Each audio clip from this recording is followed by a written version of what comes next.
I rise to request unanimous consent here on the bills that were just mentioned to call up and pass this year's Police Week bills. These are bipartisan bills. These are common sense.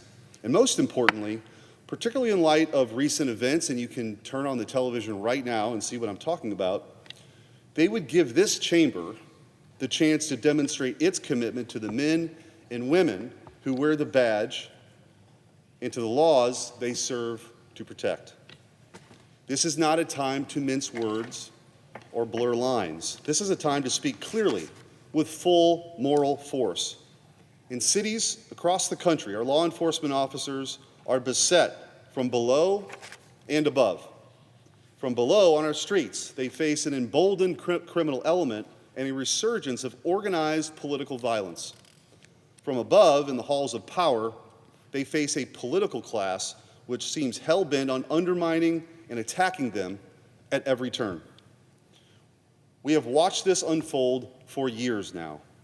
The press has smeared and defamed our police officers, seeking to incite hatred and violence against them. Fringe academic ideas about defunding police and shuttering prisons have moved from the classroom to the courtroom to the legislature and then to codified laws. Riots, lawsuits, slashed budgets, malicious lies blared through the largest megaphones in our country. Time and time again, the system has sided with the criminal over the cop, the looter over the law. The result of this system could be seen in unprecedented waves of violence that ravaged our cities in the wake of the George Floyd riots in 2020.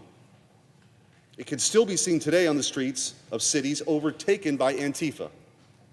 These are not rhetorical or theoretical concerns. We watched it happen in real time. It is not the product of social conditions or inequity or systematic this or that. It is the inevitable result of a civilization that's lost its moral nerve.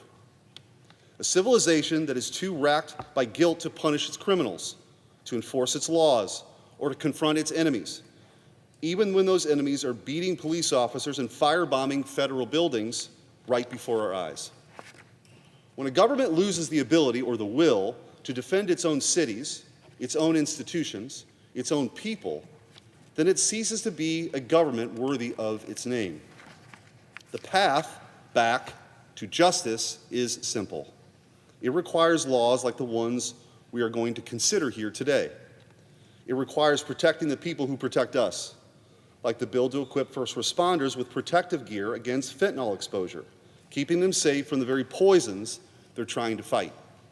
It requires ensuring that our police officers are healthy in body and in spirit, like the bill to reauthorize critical mental health services for cops and their families. Every single year, more police officers die by suicide than die in the line of duty. This is profoundly a policy failure and one that is on us to fix. It requires hunting down the predators who seek to prey upon our kids from the darkest recesses of the internet, like the bill to reauthorize and modernize the Internet Crimes Against Children Task Force. This bill funds and enhances our ability to catch and convict the very worst kinds of criminals, those who target and abuse children. It requires building strong police departments with officers who know the neighborhoods and the people that they protect, like our bill to send local recruits to police academies if they agree to serve in the precincts in their own communities. And it requires wisdom and experience, like the bill to give state and local agencies the ability to rehire retired officers in civilian law enforcement roles.